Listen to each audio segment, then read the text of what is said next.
kita sampaikan, yang harus kita hayati semua, bahwa kalau kita bicara tentang ilmu pengetahuan, ya ilmu pengetahuan itu harus dikembangkan. Kalau dulu kita tidak apa namanya, kalau kita harus beli segala macam sesuatu itu harus dicatat, dibuatkan apa namanya itu punya. Sekarang kita datang aja ke kasir, melalui di-scan segala macam itu adalah kemajuan. Bahkan begitu di-scan sebetulnya apa yang terjadi, barangnya terkredit gitu kan, termasuk penjualannya terkredit, apa yang terdebit ya otomatis kasnya segala macam. Itu tidak memerlukan orang semuanya tuh ya. Ibu Bapak sekalian, kalau kita perhatikan semua langsung sudah di dalam laporan keuangan. Itu. Maka kalau kita perhatikan apa yang mengembangkan ini. Jangan lupa loh ya, ilmu itu adalah sebetulnya yang tetap kita menjadi landasan kita itu ya kitab suci kita ini.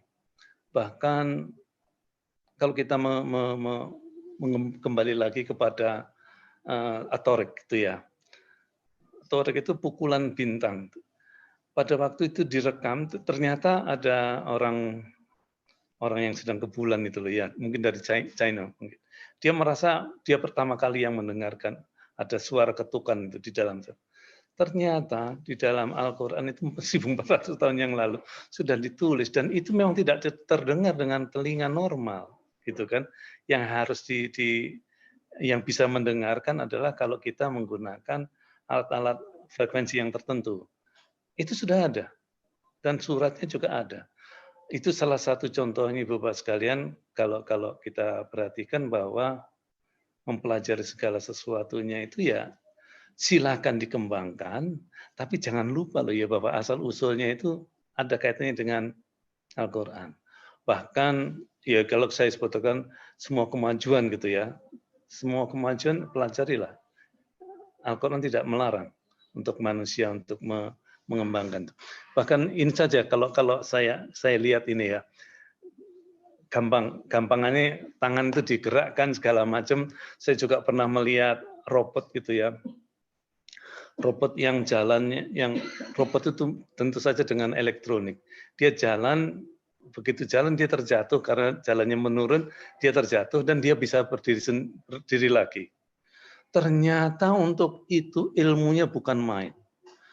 Ilmu segala macam, sensornya segala macam untuk mendirikan robot itu. Itu kalau kita menggunakan otak manusia.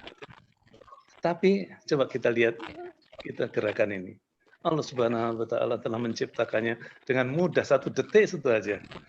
Jadi, itu kan. Maka dari itu Ibu Bapak sekalian, ilmu kemajuan, ilmu pengetahuan itu ya ikuti dengan perkembangannya, tetapi harus diingat bahwa landasannya sebetulnya ini ya. Nah, ini yang sedikit berbeda cara pandang saya dengan teman-teman yang lainnya. Mari Pak Dwi berikutnya. Nah, Ibu sekalian, saya katakan Islam itu tidak anti kemajuan. Ini tadi juga sudah saya sampaikan gitu ya.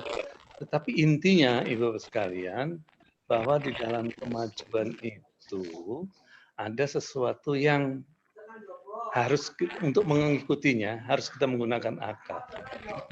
Tetapi pemahamannya, perkembangannya ada yang dikatakan gaib. Sehingga menggunakan akal itu juga kewajiban Al-Quran. Ini contohnya saya sampaikan di sini, tidak usah saya baca satu persatu, tapi pahamilah sendiri bahwa Al-Quran menyarankan kita menggunakan akal. Tetapi sebaliknya ada sesuatu yang harus percaya, yang gaib. Itu nanti di dalam link yang saya sampaikan di sini, ada yang berbisnis kopi gitu ya, ada yang berbisnis kopi yang intinya adalah makan atau minumlah sepuasnya, bayarlah seingatnya. Nyatanya dia bisa membuka bisa membuka cabang. Dari mana duitnya? Subhanallah. Itu yang saya tekankan di sini. Bahkan Ibu Bapak sekalian, saya ngurusi IAI itu sebetulnya bukan hanya tahun 95 saja setelah itu, Bu. Sebetulnya berdiri IAI Jawa Timur itu ya saya ini gitu. Jadi sejak tahun 81 atau 82 saya diberi waktu itu kantornya di Pak Wiyoko, saya sebagai partnernya Pak Wiyoko disebutkan di Pak Wiyoko itu urusan IAI gitu. Jadi saya mengurusi dengan IAI. Nah, berkaitan dengan IAI apa yang akan saya sampaikan, Ibu sekalian, jangan dilihat ini masa pandemi. Loh, kok hilang anunya transparannya? Jangan dilihat itu masa pandeminya ya. Tetapi orang-orang tuh banyak yang menggunakan setiap jasa, setiap IAI Jatim membuat kegiatan bukan main larisnya. Bagaimana bisa laris ini yang saya sampaikan itu tadi, percayalah yang gaib sama yang nyata. Itu ya. Yang nyata apa? Pertanyaannya itu pada waktu pertama kali saya mengurusi IAI. Jadi saya diangkat menjadi ketua IAI Jawa Timur. Sebelumnya saya sudah mengurusi IAI saja nih. Begitu saya diangkat jadi ketua, saya tanya kepada direkturnya. Di sana kan ada direktur IAI-nya, Pak Sigit itu. Pak Sigit, kamu punya duit? Enggak punya ya? Kalau enggak punya, kamu harus cari duit untuk menghidupi itu. Tapi jangan berpikir duit. Sampai Pak Sigit itu marah sama saya itu. Bapak itu loh nyuruh saya nyari duit, tapi jangan diminta untuk tidak berpikir tentang duitnya. Saya tidak jelaskan itu. Intinya apa? Ya sebetulnya saya mempercayai ini. Ada sesuatu yang gaib. Ya. Lalu bagaimana implementasinya? Untuk mencari duit, ya tentu saja harus mencari kegiatan, harus menggunakan kegiatan. Tetapi saya sampaikan dia harus beriklan segala macam. Itulah penggunaan akal dong. Kita menggunakan akal, kita caranya itu. Tapi siapa yang menjamin keberhasilan? Bahwa buktinya kemarin itu loh, kalau kita kembali kepada film emak-emak yang menjadi populer, yang jadi viral itu loh ya, tentang Tiki apa ini? Kok bisa? Padahal semua menggunakan film, ya begitu caranya. Tetapi kenapa yang satu itu yang terkenal, yang lain tidak? Subhanallah. Percayalah bahwa itu ada yang gaib. Yang gaib itulah yang diatur oleh Allah Subhanahu wa Ta'ala. Keberhasilan saya di dalam IAI juga tidak ngomong juga. Tapi itulah yang terjadi. Berikutnya, Mas, tentang slide berikutnya. Ya, Ibu sekalian, selain menggunakan akal itu banyak sekali loh ya. Di dalam hal akuntansi, terutama akuntansi syariah, ya silahkan Bapak Ibu membaca itu istilah saya fatwa-fatwa yang ada relevansinya. Jadi seperti penggunaan dana uang elektronik syariah, uang elektronik semua sekarang itu terutama masa pandemi ini, kalau kita pesan makanan tinggal pencet telepon aja gitu kan, tinggal pencet telepon datang sendiri makanan yang kita harapkan. Tapi bayar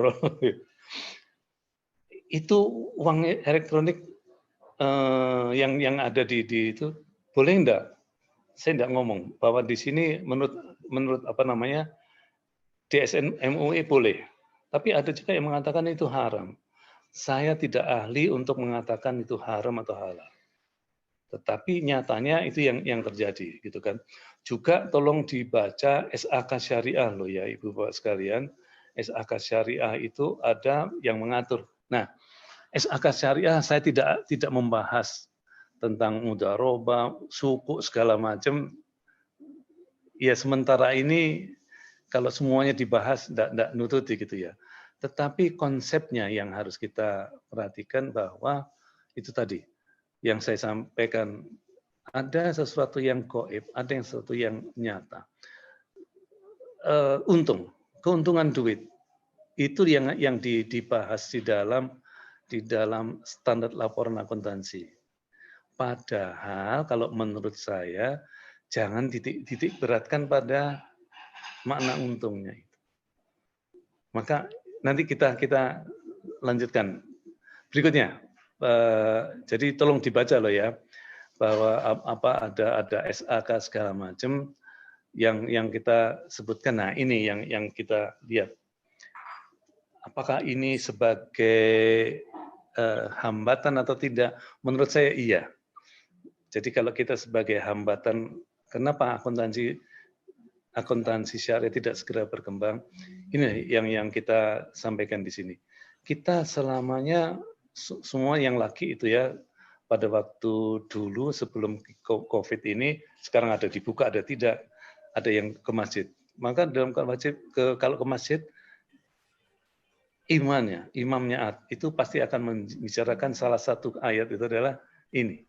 Ya ayyuhalladzina amanu taqullaha haqqa tuqatih dan seterusnya. Saya tidak. Tapi intinya apa? Kalau kita bicara tentang bertakwa atau tadi yang di dalam awal itu adalah surat nomor 179 itu kita sudah sebutkan juga. Silakan. Intinya sama. Kalau kita sudah bertakwa ya takwalah. Pusat ilmu pengetahuan itu sebetulnya Al-Qur'an. Gitu kan, akuntansi kita tidak dilarang berakuntansi dalam konteks pencatatan, tapi maknanya macam-macam gitu kan. Ini yang kita lihat tuh ya, kejadian-kejadian di Indonesia ya. Kalau kita bicara tentang umat Islam, semua hampir 85-90% semua percaya. Dan ini adalah statistik yang ngomong, gitu kan. Tetapi kalau kita perhatikan, kenapa Bank Syariah itu baru 92? Ada progres. Bahkan, terus terang aja loh, saya ngomongnya sekarang berbeda juga dengan tahun 90 waktu saya berangkat sekolah. Waktu berangkat sekolah ke Australia akan sangat berbeda dengan ini. Karena berubahnya ini ya ada kejadian-kejadian yang saya rasakan gitu kan. Yang pertama kali itu, kenapa Bank Syariah baru 92? Bahkan kalau kita bicara tentang asetnya, karena kalau asetnya itu paling enggak 50% lah kalau semua orang berkiprahnya kepada akuntansi syariah. Tapi nyatanya akuntansi syariah itu hanya 5-6% saja loh asetnya. Kenapa? Coba kita ibu bapak sekalian, kalau ibu kita mau menyumbang atau sedekah ke masjid atau ke segala macam, lihat bank yang dipakai. Bank yang dipakai adalah bank Cina asli gitu kan. Bukan saya anti orang itu, enggak, saya tidak anti. Tetapi kalau kita bicara tentang syariah, ya itu. Ibu sekalian, semua lembaga yang saya pegang, yang saya punya kekuasaan, yaitu antara lain di IAI dan di Universitas Internasional Semen Indonesia, UISI, tidak mungkin pakai bank konvensional. Itu yang bisa saya pamerkan di sini. Maka di IAI, karena saya punya power, tidak ada dulunya pakai bank, ada salah satu, pokoknya bank syariah, termasuk di UISI. Bahkan semuanya tidak, kalau bahkan direkturnya itu, direksi Semen Indonesia, kan kita kan di bawah itu, saya masih ingat itu dia. Saya bilang, kalau saya yang diminta menjadi WR2, ya pakailah bank syariah. Ada yang ngomong segala macam. Kalau gitu saya bilang, pecat tenai saya. Detik itu juga. Jangan Pak Chief, jangan. Nah, ya sudah, kalau gitu silakan pakai bank syariah. Intinya aja seperti itu. Bahkan yang terakhir ini yang harus kita perhatikan Ibu Bapak sekalian. Potensi zakat itu artinya kekayaan yang kita hitung sebetulnya ada 200 triliun. 230 triliun. Tetapi yang terkumpul hanya 8 triliun atau 3,5%. Kenapa? Ini Ibu Bapak sekalian yang menjadi tantangan kepada kita semua. Oleh sebab itu, mari kita lihat berikutnya, slide berikutnya, Mas. Nah, ini adalah tantangannya. Tolong Ibu Bapak sekalian yang mengikuti acara ini,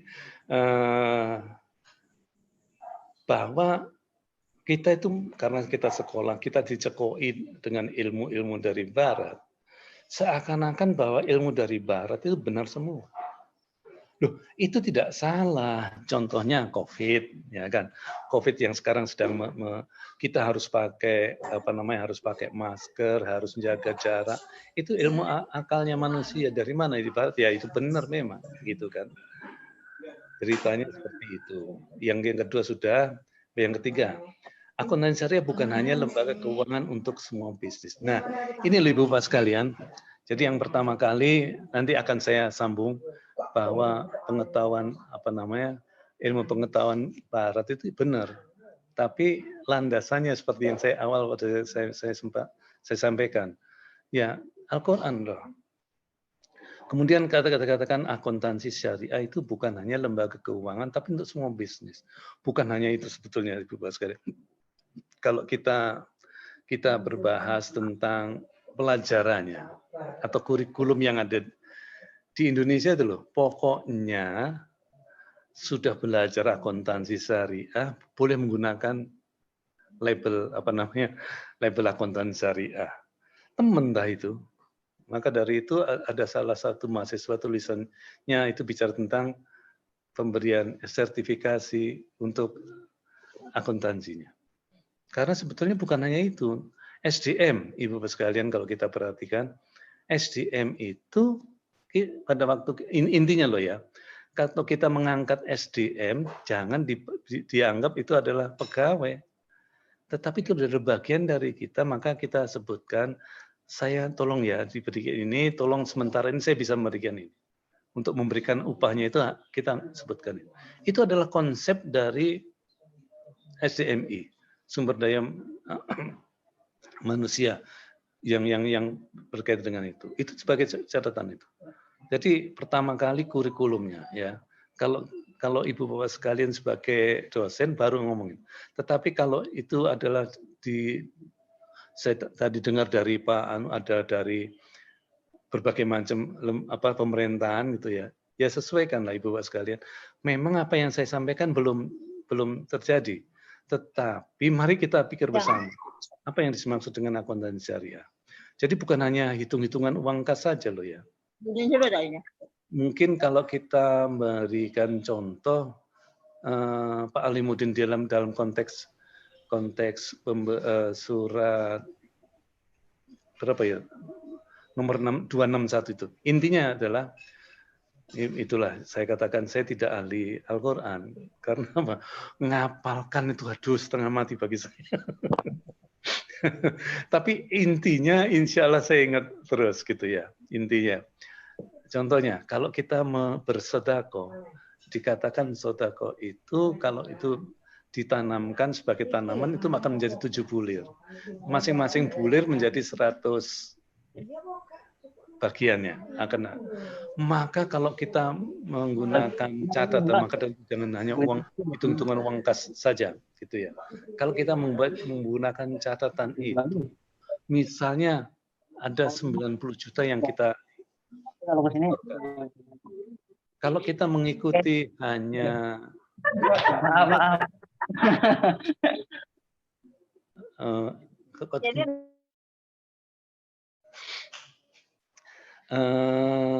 kalau kita hanya menggunakan itu, maka 90 juta itu ya itulah modalnya. Tetapi ada seseorang misalnya karena dia mempercayai dengan Al-Quran, 30 juta disetorkan ke ya disumbangkan atau disedekahkan. Maka modalnya cuma 60 juta kan. Tapi kalau dijalankan ya tentu saja 60 dengan 90 juta mungkin akan banyak hasilnya di dunia akan lebih banyak hasilnya yang 90 juta. Tetapi nanti kalau kita sudah meninggal, kan kita tidak tahu kapan kita meninggal. Kalau kita sudah meninggal, misalnya di akhirat, dari 30 juta yang disetorkan itu menjadi berapa? 2,26 miliar rupiah. Ini jadi jauh sekali dari keuntungan yang kita peroleh. Itulah sebabnya Ibu sekalian, maka percayalah kepada Al-Quran. Itu yang sudah disebutkan bahkan disebutkan kan kalau berlanjut di jalan Allah segala macam. Kira-kira seperti itu. Semua yang terakhir itu saya sebutkan di sini, semua hal yang dijual di Sanpur bisa dilakukan dari rumah. Itu kan zaman sekarang dan kemajuan itu ya. Dalam konteks kemajuannya itu memang seperti itu. Semua transfer segala macam bisa di rumah saja gitu kan. Itulah yang saya sebutkan, itu tantangan atau peluang. Kalau itu dikatakan sebagai peluang, kita akan memudahkan. Tapi kalau itu tantangan, itu nyatanya manusia yang namanya Muslim itu anti dengan akuntansi syariah. Berikutnya, Mas. Pak Dwi atau Mas Dwi. Nah, ini tolong dibaca juga loh ya. Saya tidak akan membahas satu persatu ini, tetapi tolong dibahas juga bahwa ada akuntansi mudharabah, salam, dan seterusnya. Yang terakhir itu akuntansi mudharabah, bukan murabahah, ada mudharabah. Keliru E-nya itu ya. Semuanya oke. Tetapi konsep awalnya itu yang coba Ibu Bapak sekalian perhatikan. Apalagi ini sedang musim di training tentang etika profesi itu ya. Etika profesi tidak satu kalimat, tidak satu kata pun menyebut Allah Subhanahu wa taala. Subhanallah. Padahal yang membuat, yang menandatangani semua orang Islam. Inilah yang saya sampaikan Ibu sekalian. Jadi itu tantangan kita yang paling berat. Berikutnya.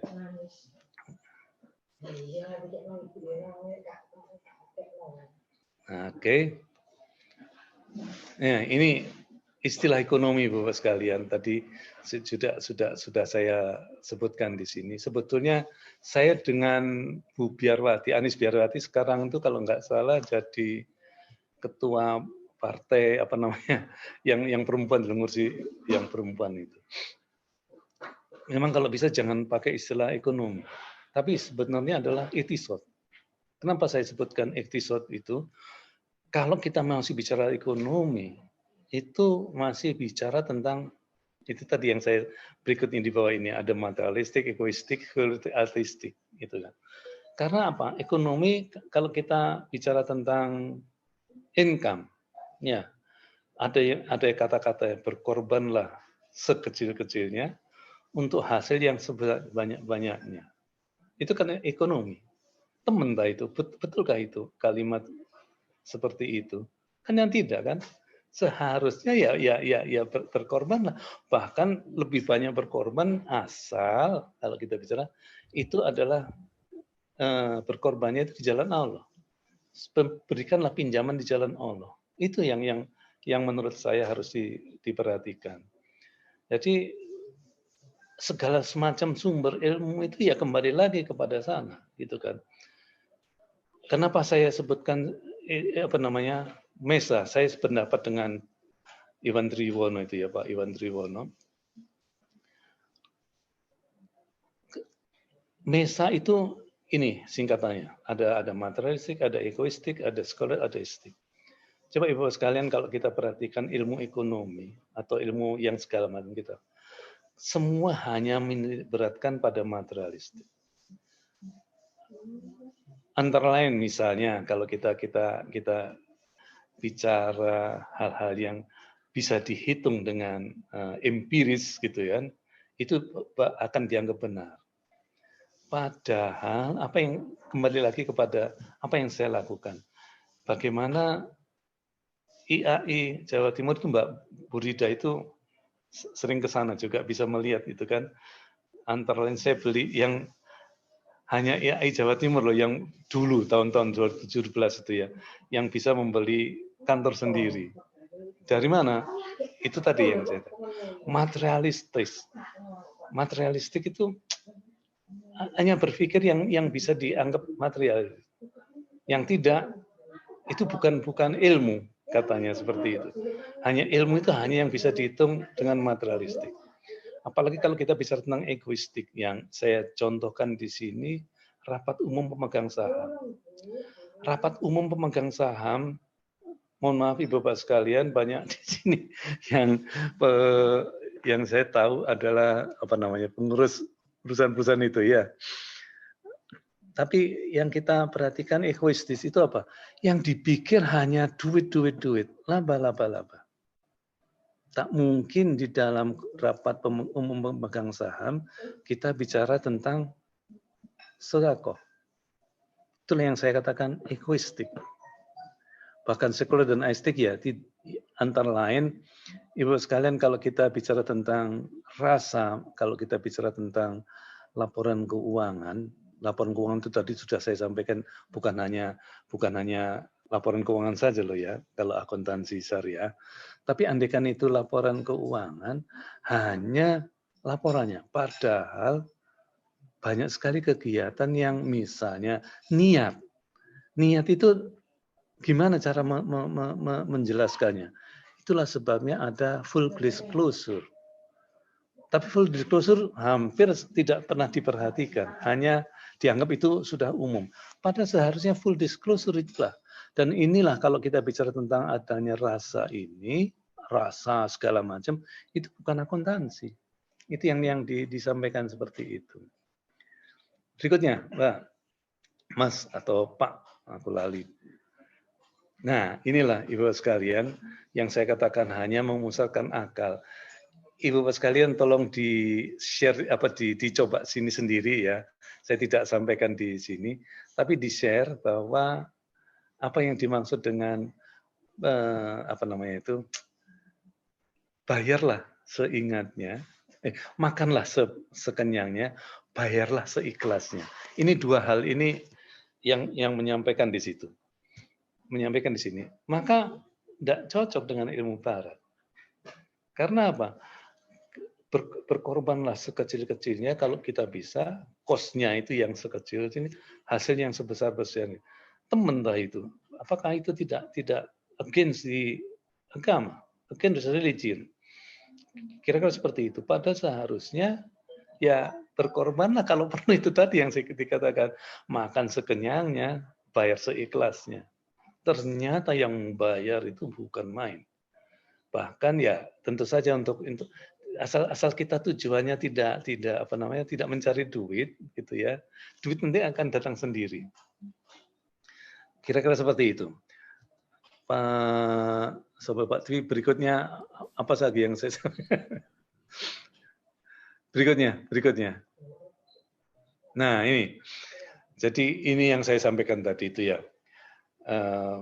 Bukan hanya itu saja, bukan hanya pemahamannya materialistis gitu kan, egoistis gitu kan, itu berkorban sekecil-kecilnya untuk manfaat yang sebesar-besarnya tidak mungkin. Dalam buku dasar penyusunan laporan keuangan juga disebutkan keseimbangan dan manfaat.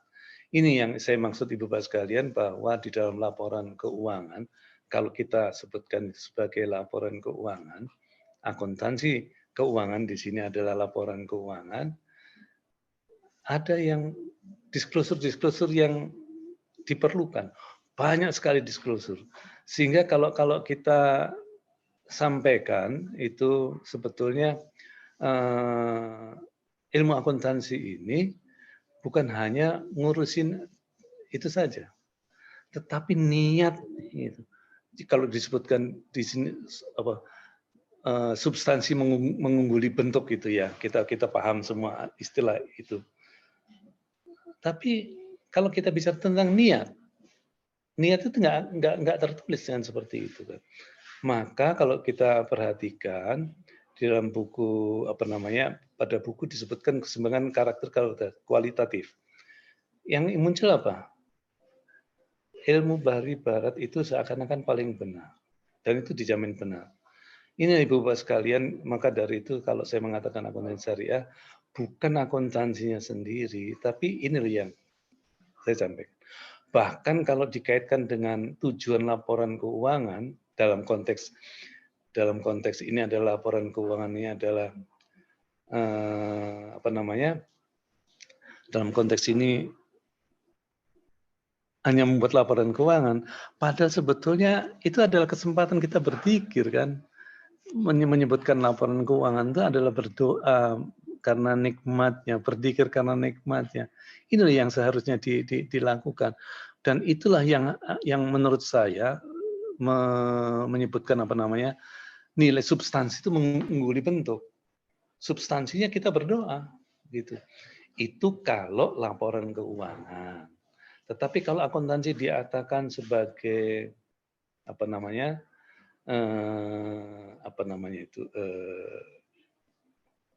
kurikulum misalnya, ya bicara kurikulum. Menyusun kurikulum itu adalah bagian dari akuntansi, kan tidak mungkin kita membuat jurusan akuntansi tanpa menyusun kurikulum. Apalagi ini yang saya senang dengan Mas Menteri yang baru ini, Kampus Merdeka itu. Mudah-mudahan ini bisa bisa di cover di dalam hal Kampus Merdeka itu.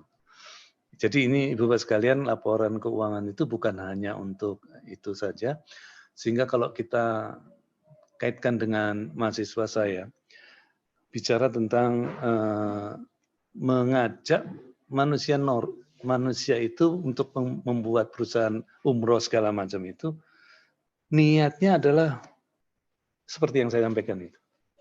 Niatnya, gimana cara mengajaknya itu? Itu akuntansi atau bukan? Nah, disinilah yang selalu berdebat. Kalau kita akuntan, kita bicara tentang itu ya itu adalah bagian dari akuntansi, gitu kan, bahwa niat berubahnya itu ada laporan keuangannya segala macam, ya ada marketingnya segala macam, ya iyalah. Tapi itu yang dilakukan.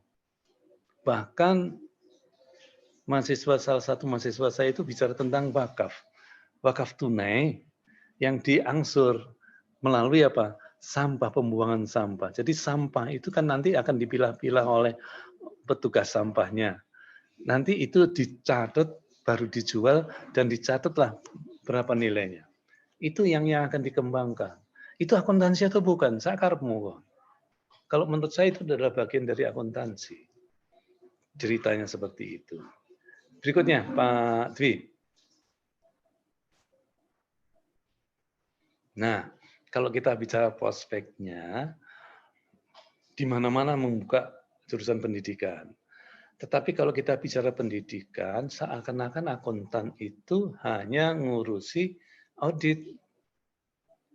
Padahal akuntan itu ya ada yang seperti saya memang punya apa namanya kantor akuntan gitu ya. Saya partner gitu kan. Tetapi terus terang aja loh ya, saya tidak terlalu aktif di kantor akuntan.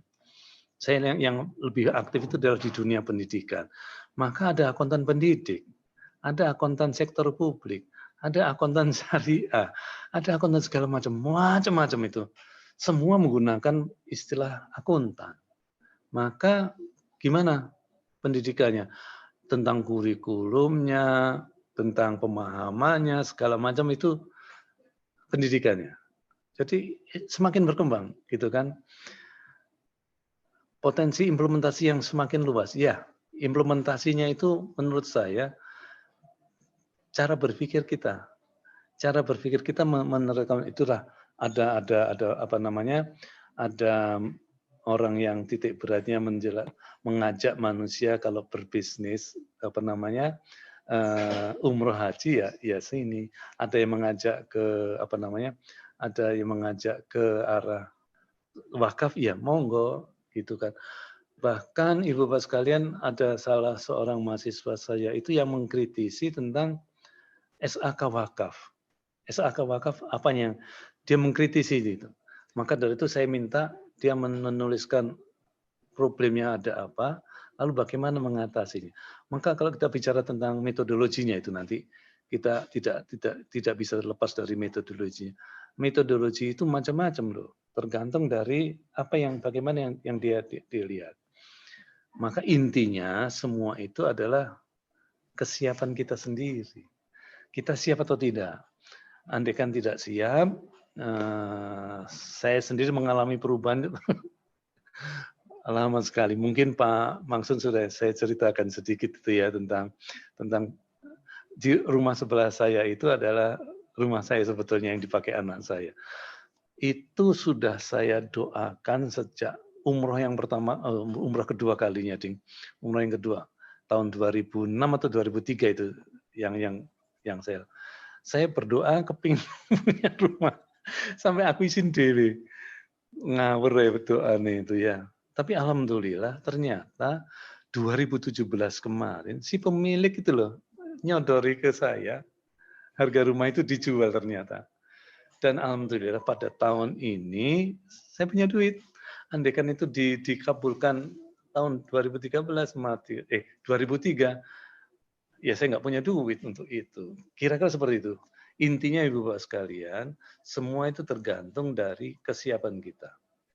Bahwa kita kesiapannya bertahap, kalau kita bicara tentang iktisad ya, kalau kita bicara tentang ekonomi syariah masih belum semuanya, ya bertahap lah. Sampai detik ini yang mengurusi beberapa orang dan cara berpikirnya masih konvensional, ya biarin aja.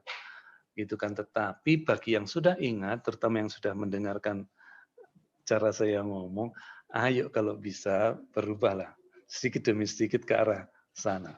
Berikutnya, Pak mungkin saya lebih banyak ke arah cerita tentang akuntan karena saya auditing. Berikutnya, Pak Dwi, lebih banyak saya bicara tentang dunia auditingnya karena yang banyak di sana.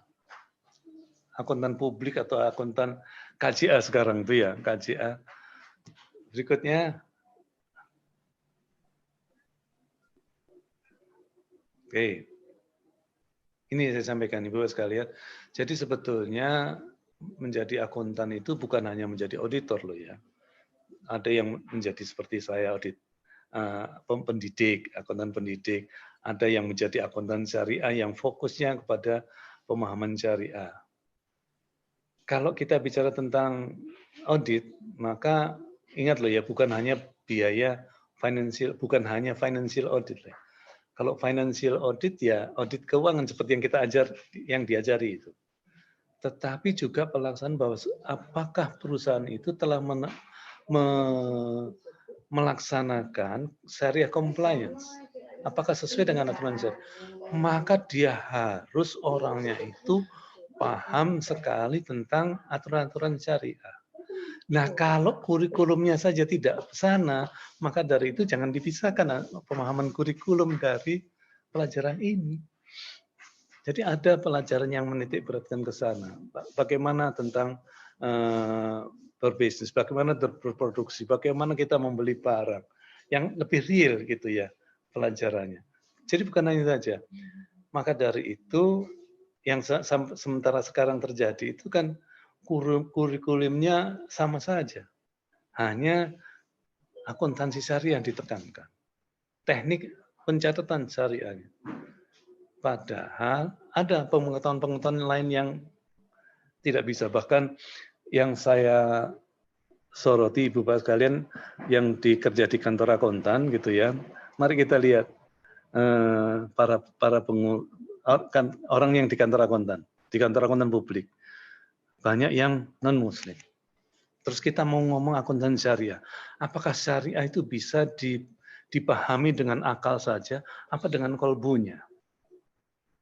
Mari kita diskusikan di situ ya. Saya tidak mengatakan benar atau salah, itu pendapat saya. Itu pendapat atau pemikiran saya. Berikutnya. Pak Maksum, ini sampai jam berapa saya bicara ini? Bu Rezkino, sampai jam berapa Bu Rezkino? Jam... Bu Rizkino sampai jam berapa Bu Rizkino? Sampai jam 2.15. 2.15, oke, 15 menit lagi ya. Jadi kalau ini saya sampaikan berkaitan dengan audit, itu prinsipnya seperti itu. Jadi kalau saya katakan audit syariah, ya definisi ini adalah mungkin definisi yang saya buat sendiri. Ya, audit syariah itu adalah proses penilaian independen dan penyampaian objektif yang melibatkan perolehan dan evaluasi bukti terpercaya. Ya, apa yang kita peroleh, kalau kita melihat bisnisnya, maka mungkin laporan keuangannya juga dilihat, tapi yang lebih penting adalah operasi bisnisnya. Itu sudah sesuai dengan kaidah-kaidah syariah seluruhnya atau tidak? Bukan kalau ada bagian yang bagian yang mengandung babi itu haram, yaitu terlalu ringan lah.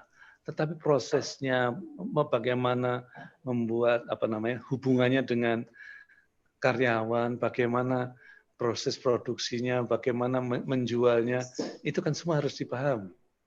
Gitu kan? Apakah menjualnya dengan berbohong atau tidak? Panjang sekali. Jadi itulah yang saya maksud dengan audit syariah itu bukan hanya financial audit, tapi compliance auditnya juga itu yang harus dilakukan. Nah, kalau ini harus dilakukan, pelajarannya, siapa yang melaksanakan, mari kita pikir bersama. Ya, mari kita pikir bersama siapa yang bisa mengajari ini. Kalau itu mengajari, maka dari itu yang saya sampaikan Ibu Bapak kalian, kalau menjadi dosen itu ya akuntan pasti akuntan.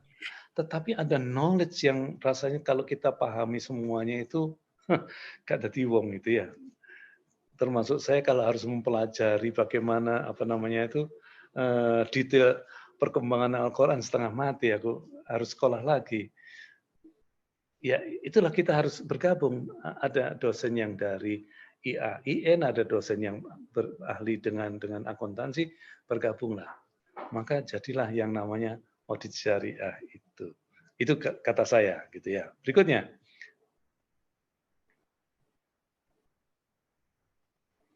Ya. Kembali lagi landasan hukumnya ini tadi yang saya sampaikan.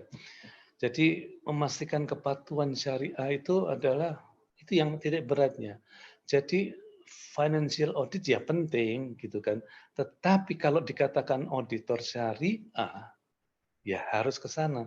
Ini loh yang saya maksud dengan akuntansi syariah. Maka akuntansi syariah itu harus dipahami dengan secara luas.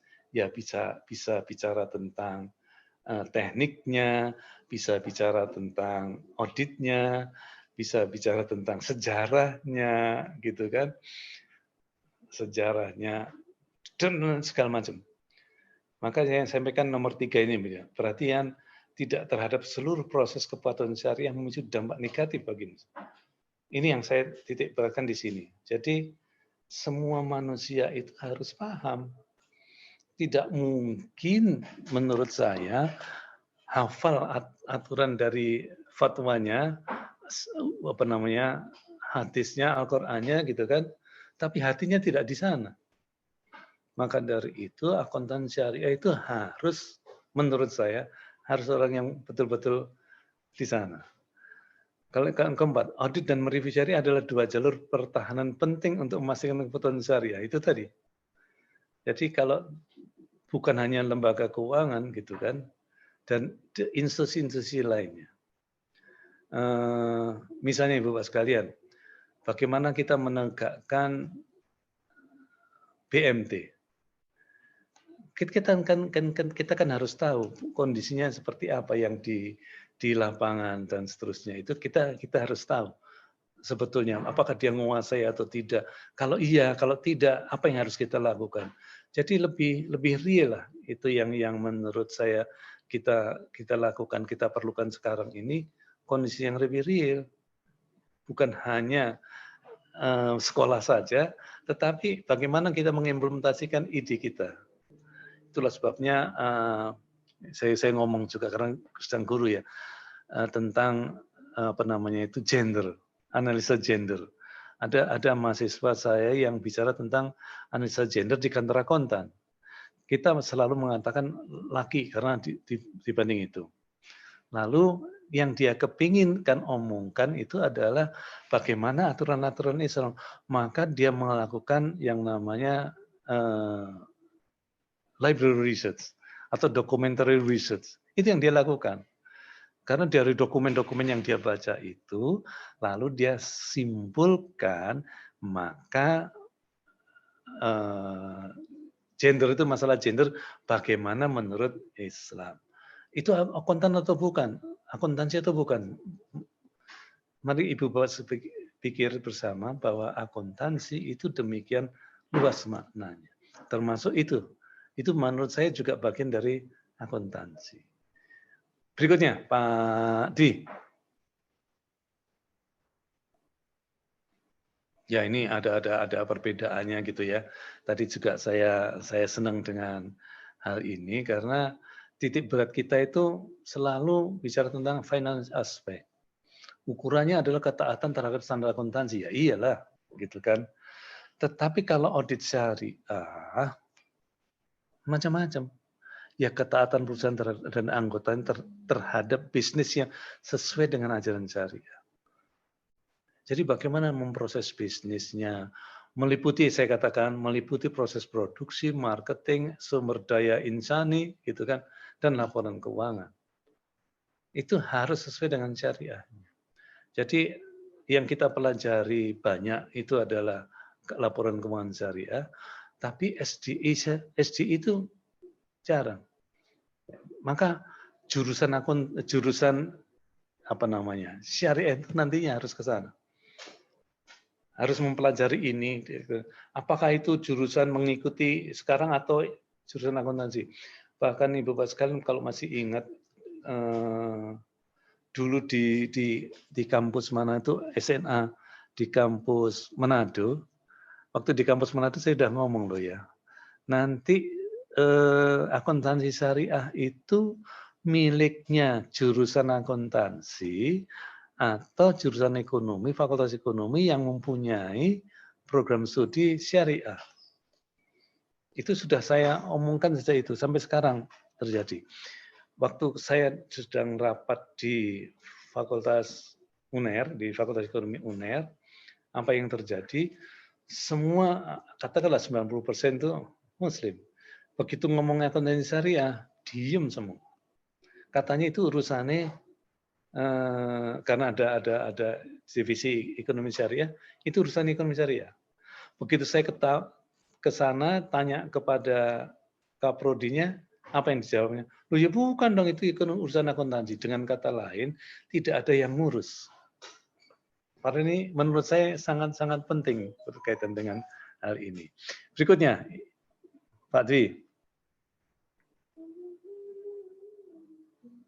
Jadi ini pemikiran-pemikiran tadi bahwa akuntansi itu tidak hanya lembaga keuangan syariah saja, gitu kan, tapi macam-macam. Bahkan yang Ibu Bapak sekalian, mohon maaf kalau saya bukan sombong gitu ya, tetapi Wakil Bupati Lamongan itu Bu Kartika itu bicara tentang ikut yang mana itu kan. Dia berbicara tentang bagaimana mendirikan entah Gadin, entah apa, entah lembaga keuangannya gitu kan, agar petani itu bisa merasakan nikmatnya berbisnis dengan syariah. Itu yang terjadi. Jadi ya semuanya termasuk ada lembaga non-profit, ada itu bagaimana kita bagaimana kita mengajari mereka dan seterusnya. Inilah yang kita perhatikan. Kalau kita bicara tentang keberadaan atau Dewan Pengawas Syariah, ya itu ada. Nah, sekarang bagaimana cara apa pekerjaan mereka? Mari kita luruskan bersama-sama. Kira-kira seperti itu. Yang berikutnya mungkin yang terakhir ini ya. Sama aja ini dengan yang tadi sudah saya ngomong. Berikutnya Pak Dwi. Ini yang diperlukan loh ya, berarti atas temuan audit guna menyempurnakan meliputi semua aspek bisnis. Jadi tujuan inilah yang kita harapkan kalau akuntan itu adalah hanya dibanding dua itu saja, ya kira-kira seperti itu. Memberikan pendapat kewajaran kalau yang kedua, memberikan pendapat kewajaran atas kondisi perusahaan, terutama ketaatan atas aturan bisnis syariah.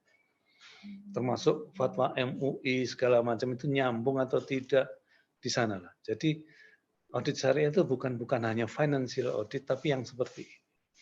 Jadi pendapat tentang kewajaran laporan keuangan, jadi opininya kalau kita hanya masih mengikuti cara barat itu ya nggak main.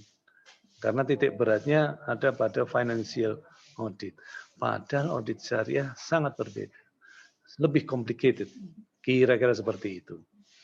Jadi ini aja yang saya sampaikan, berikutnya hampir semua sama.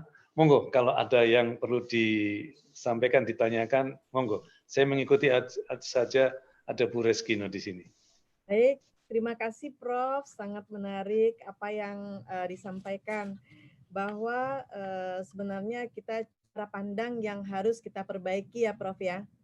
Bahwa kita tidak menganggap benar atau salah bahwa ilmu yang berkembang itu semua tidak hanya semata-mata dari barat. Begitu ya Prof. Ya, Kemudian dalam pengembangan ilmu syariah tetap saya kita minum ya. Silakan, Prof. Dalam pengembangan ilmu tetap kita akan berlandaskan pada Al-Quran dan hadis seperti itu ya Prof ya. Nah, sekarang timbul pertanyaan Prof ya bahwa mengapa terjadi kendala di akuntansi syariah gitu ya. Ada juga pemikiran saya seperti ini Prof. Apakah kita dosen yang salah menyampaikan, mengajarkan ke mahasiswa atau bagaimana? Ketika saya tanya mahasiswa saya, apa tujuan perusahaan? Mahasiswa menjawab, tujuan perusahaan itu adalah mencari laba. Nah, ini kan sesuatu hal yang berbau kapitalis ya, Prof ya. Betul. Memang kita menyadari bahwa laba penting. Laba penting, tapi laba bukan semata-mata tujuan perusahaan. Jadi timbul lagi pertanyaan dari mahasiswa saya. Jadi Bu, kalau misalnya nggak berlaba, bagaimana perusahaan akan bisa hidup? Seperti itu, Prof. Akan bisa membiayai operasional. Saya sampaikan, kalau misalnya perusahaan tujuan semata-mata laba, lihatlah banyak kasus yang terjadi, Enron dan sebagainya macam, ya. Karena hanya berfokus pada laba. Laba adalah jangka pendek, bukan jangka panjang. Nah, tujuan perusahaan itu adalah untuk kemaslahatan umat. Setuju nggak, Prof? Iya. Jadi itu yang harus disampaikan. Prof ya, bahwa untuk perusahaan bisa survive, maka perusahaan harus meluruskan dulu niatnya gitu ya, bahwa tujuan semata-mata bukan untuk jangka pendek, tapi untuk bisa perusahaan survive ya ke depan, kemudian perusahaan bisa memberi manfaat bagi masyarakat luas. Baik Prof, ini sudah ada penanya Prof. Nah, sebentar saya akan share screen dulu. Dari Febi Fakriah. Sebentar ya. Pertanyaannya, apakah bank, asuransi, pegadaian, dan bank keuangan lainnya yang konvensional itu riba? Nah, ini pertanyaan, ini agak sensitif nih Prof pertanyaannya. Karena kan bagi dosen seperti saya kadang juga match juga Prof, karena saya juga mengajar konvensional. Ketika saya bicara interest bunga, nah nanti saya akan dimarahin oleh dosen akuntansi syariah karena bunga adalah riba. Begitu ya Prof ya. Nih mohon penjelasan Prof ini. Kemudian lalu bagaimana pendapat narasumber Prof Cip mengenai belanja online tadi yang kita juga singgung Prof ya. Nah, karena pada umumnya konsumen itu belum melihat barang aslinya, tapi hanya dari foto. Nah, biasanya kan ini ibu-ibu ya Prof, ibu-ibu yang suka belanja online, kemudian dipesan barang A yang datang barang B gitu Kak, sesuai Prof. Apakah ini sesuai dengan prinsip syariah? Silakan.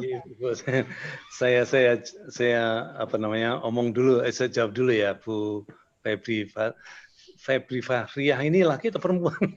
Sorry kalau keliru ya. Itu perempuan biasanya Prof.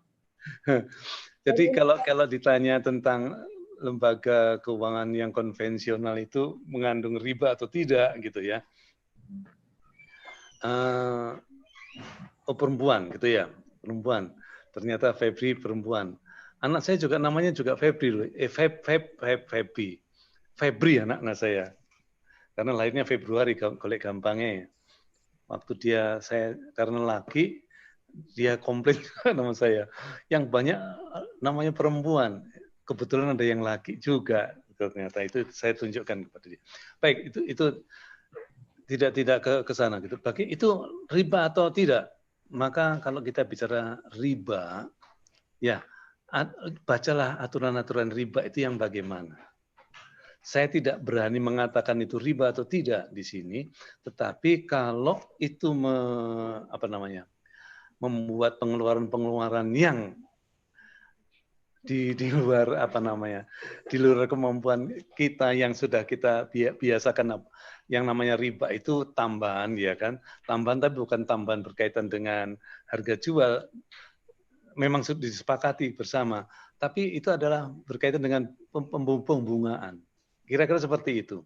Nah, lalu kalau bicara tentang belanja online itu, kalau kita tidak melihat aslinya barang, maka dari itu Ibu Bapak sekalian, kejujuran itu adalah sangat-sangat penting. Jadi kalau saya membaca, Ibu Bapak sekalian perhatikan ya, sifat Rasul itu ada yang dikatakan apa namanya, tabligh, fatona, sidik segala macam, itu basic loh ya sebetulnya. Kembangkanlah seperti ini. Kalau dia bohong, ya namanya bukan belanja online-nya yang salah, tapi si penjualnya yang apa namanya, yang tidak benar gitu, karena dia bohong, niat bohong. Itu yang tolong jangan diteruskan gitu kan. Itu yang terjadi. Jadi cara berpikir saya seperti itu. Maka jangan bohong. Kalau disebutkan ada sifat Rasul itu ya apa namanya, ikutilah. Paling tidak yang paling mengenakan seperti itu. Contohnya banyak mahasiswa saya yang menulis tentang apa namanya, akuntansi itu accountability. Ya, saya katakan Rasul itulah yang accountable. Karena apa? Tidak, kalau kita bicara tentang accountable, Rasulnya. Nah, kalau orangnya tidak accountable, tidak fatona, tidak paham tentang cara mencatatnya segala macam, tidak mungkin itu terjadi accountable. Maka jangan dibahas akuntansi sendiri, syariah sendiri, tetapi syariah itu harus masuk di dalam segala ilmu pengetahuan. Maka dengan demikian akan terasa bahwa iya, ilmu itu adalah bagian dari Al-Quran itu bagian daripada ilmu pengetahuan. Itu caranya seperti itu. Jadi jangan membahas sendiri gitu kan. Fatona-fatona sendiri. Tidak mungkin seperti kalau tidak fatona, saudara mengerti aturan-aturan akuntansi. Nah, sama dengan hal ini, dengan toko. Niatnya bohong. Niatnya bohong kalau sampai berbeda dengan fotonya. Kalau sama dengan fotonya, oke. Tapi kalau berbeda, itu adalah niatnya bohong. Jangan dilihat dia muslim atau tidak. Ya. Terus berikutnya Bu, apakah ada pencarian sumber daya insani? Pak, kalau tidak keberatan di slideshow aja. Ke kanan, slideshow kanan lagi ya itu. Nah, ini saya agak bisa membaca di sini. Kalau yang terkecil terlalu, mohon maaf, ini kacamata saya udah kacamata khusus baca loh ya. Baik, Prof, Apakah mencari sumber daya insani? Kenapa Bu? Saya bacakan ya, Prof. Oh, iya. Apakah ada dalam mencari sumber daya insani itu, lembaga keuangan itu dia mencari yang lulusan akuntansi syariah, Prof, ya. Karena apakah dalam adakah dibuatnya misalnya potensi akademi, ya, kemudian wawancara dan lain gitu. Nah, kemudian apakah ada tes khusus akuntansi syariah? Ini yang juga pertanyaan menarik, Prof, ya. Kita juga kalau bisa mendapatkan informasi dari Prof kalau ada tes khusus dari akuntansi syariah, sehingga harapan dari Pak Harmain lembaga keuangan syariah itu mendapatkan apa yang mereka cari gitu. Nah, kalau tidak ya berarti alumni akuntansi syariah itu ya bersifat umum gitu. Karena sebenarnya kalau misalnya kita mencari dari alumni akuntansi syariah, mereka bisa mengajarkan keilmuan syariah kepada lulusan seperti itu, Prof. Nah, terus kemudian Pak Harmain dia memberikan saran ya melalui forum ini kalau bisa seluruh lembaga keuangan syariah hendaknya juga memberikan tes kesyariahan. Nah, misalnya dari akuntansinya, dari perbankannya, kemudian kesyariahan dan lain yang dibutuhkan. Demikian, Prof. Saya terakhir itu saya sependapat di Bapak dengan Pak Harmain itu ya, Harmain. Jadi memang seperti itulah yang terjadi. Kita baru sampai pada judulnya aja, mata kuliahnya saja. jurusan syariah. Tetapi bukan saya paling Islam, ya enggak loh ya. Saya juga menyadari, makanya itu dikatakan saya ahli, ya enggak. Tapi kalau kita bicara tentang tes, itu kan tidak bisa terlepas dari masalah kurikulum. Maka kalau seperti itu, kurikulum jangan dipisahkan dong dari konten syariah. Jadi jurusan syariah itu apa saja yang akan dibahas, kira-kira seperti itu. Nah, kalau baru ini sudah selesai, baru tahap berikutnya. Tetapi kalau sekarang ya dimodifikasi sendiri menurut saya Pak Harmain. Jadi kita harus modifikasi sendiri, kita harus beranikan sendiri. Yang benar itu yang bagaimana menurut kacamata Bapak. Jangan takut itu keliru. Karena apa? Kalau kita sudah takut keliru, malah tidak akan maju-maju, gitu kan? Jadi jalaninlah dulu. Nanti kalau ada yang kurang pas, ya dibetulkan lagi.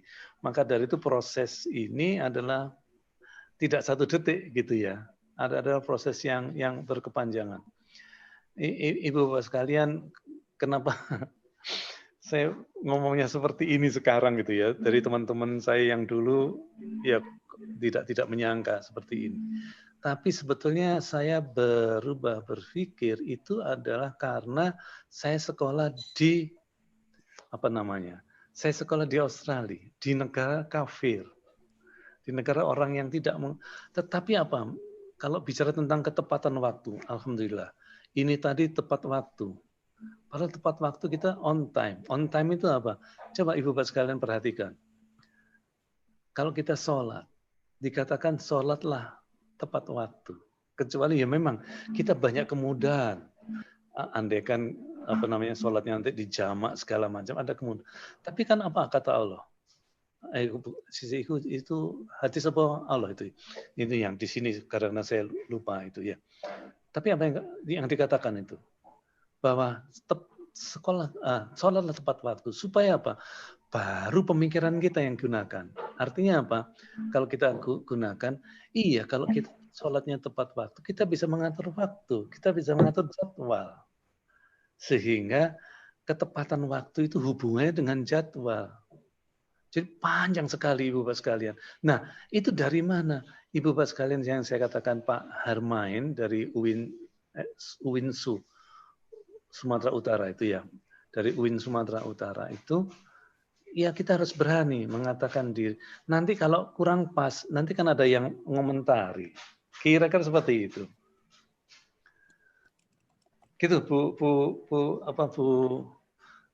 Rezkino, itu yang saya sampaikan, seperti itu. Ini pertanyaan berdatangan nih Prof, sangat menarik dan antusias dari peserta. Dari Pak Sorjono Hadijaya menanyakan mengenai tugasnya internal audit, bukan state auditor, dalam kurung KPA dilarang diganti oleh state auditor. Maksudnya apa ya Pak ya? Mengenai proses produksi gitu, mengenai proses produksi. Dan lain adalah tugasnya internal audit, bukan state auditor, seperti itu, Prof.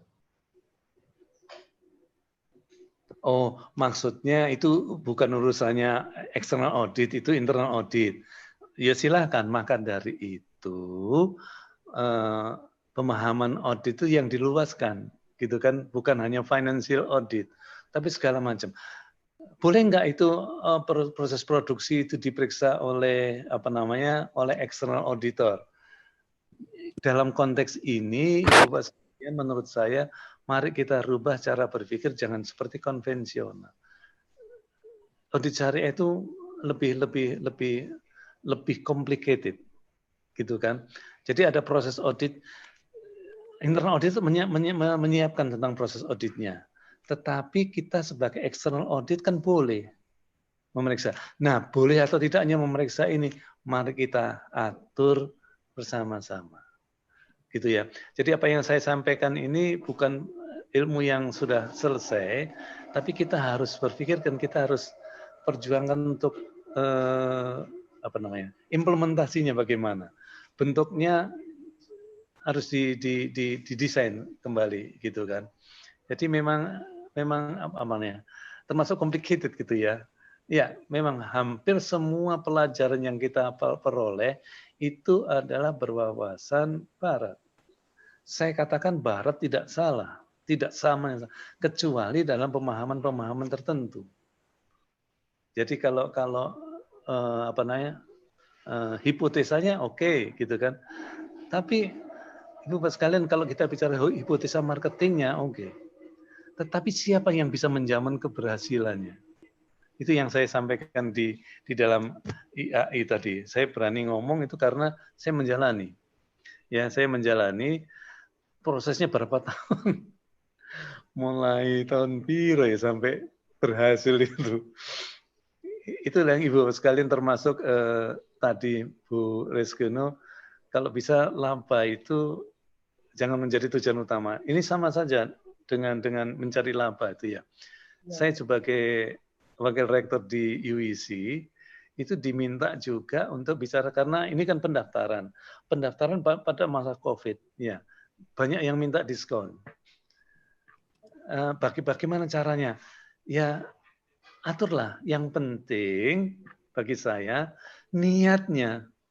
Kalau kita niatnya sudah menolong orang lain, nanti ada saja, saya yakin ada saja income yang bisa membuat tambahan itu.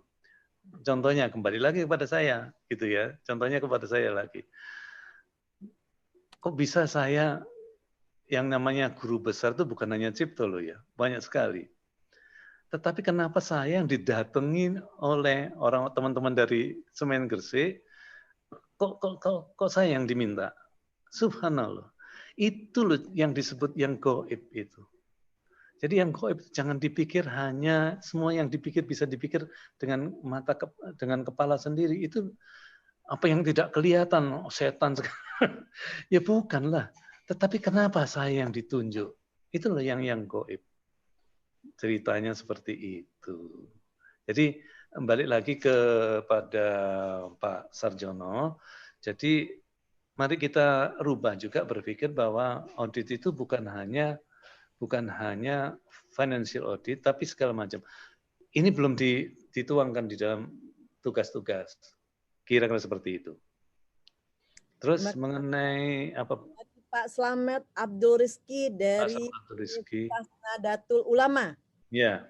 Apakah akuntansi syariah hanya diterapkan di perbankan syariah?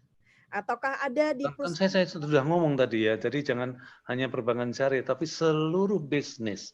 Seluruh aspek bisnis. Nah, ini yang menarik lagi, Prof. Ya kan?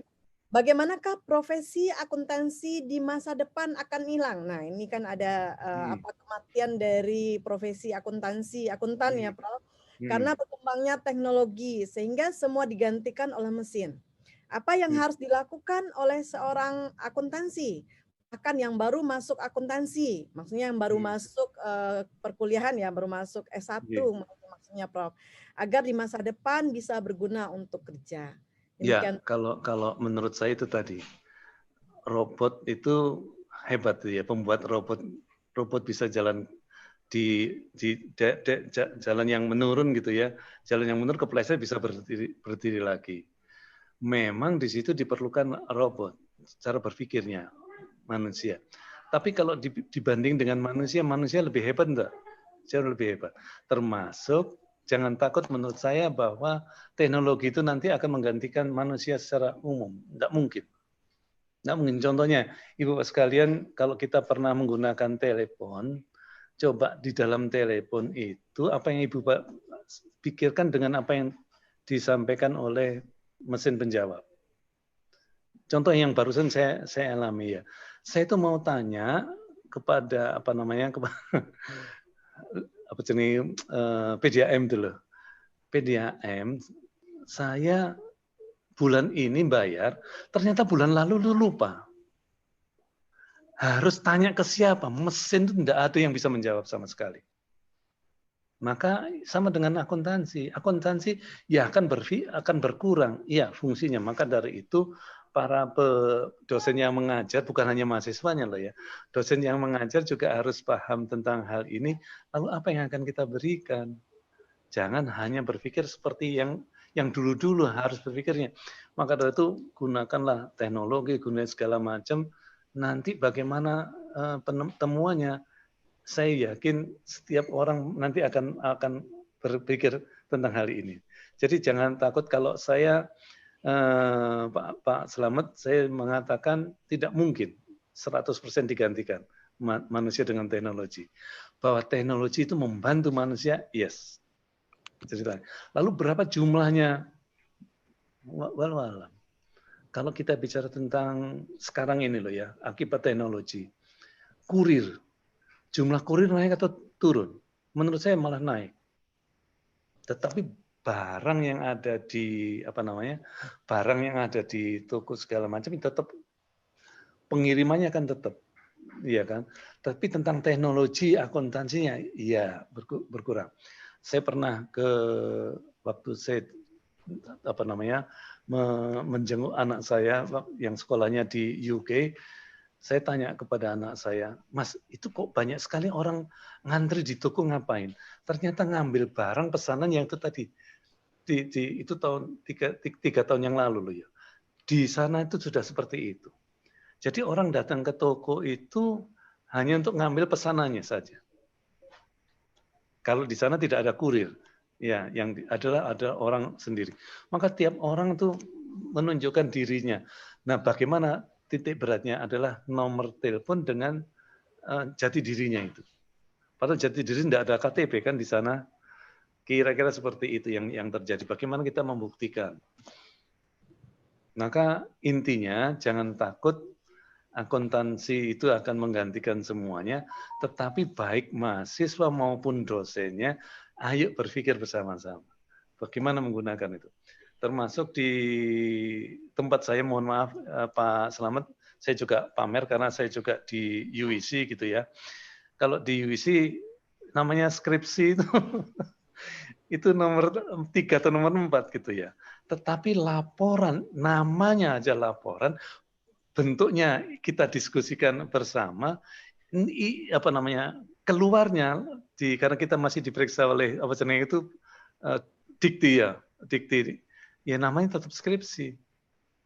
Jadi kita harus berani memaju. Tetapi apa yang terjadi? Laporan lah. Setiap orang punya kegiatan. Setiap orang misalnya dia mengerjakan tentang sampah tadi itu yang saya sampaikan. Dia mengerjakan sama, ya tulisan, sehingga menjadi sebuah laporan. Gitu itu. Jadi menurut saya ini adalah sebuah teknologi yang harus kita pikir bersama. Mari kita pikir bersama. Tidak ada yang tiba-tiba datang sendiri, harus kita lakukan bersama-sama, kita pikir bersama, dan jangan takut salah. Kalau kita sudah takut salah, kita malah tidak berbuat sama sekali. Tapi berbuatlah segala sesuatu, nanti kalau kurang, ya kita luruskan lagi. Nanti kan ada yang kritik yang masuk. Maka dari itu, kritik itu kita dengarkan semua. Kira-kira begitu, Bu Rizkino. Baik, Prof. Ini pertanyaan datang dari negeri jiran nih, Prof. Ya, sebentar saya share dulu. Dari Puan Nur Azidah Johari. Nah, Assalamualaikum Prof. Terima kasih atas perkongsiannya ilmunya. Soalan saya pada pandangan Prof, apakah cabaran utama atau challenge ya kepada akuntansi syariah di Indonesia dan mungkin juga secara global? Tantangan nih Prof. Challenge yang saya lihat itu tadi. Cara berpikir seperti saya ini, kalau dari orang Malaysia itu Pak Alatas itu ya, yang berpikirnya menurut saya itu mirip. Intinya adalah challenge-nya adalah bagaimana kita mengajak semua manusia itu untuk percaya kepada Al-Quran. Itu challenge yang terberat.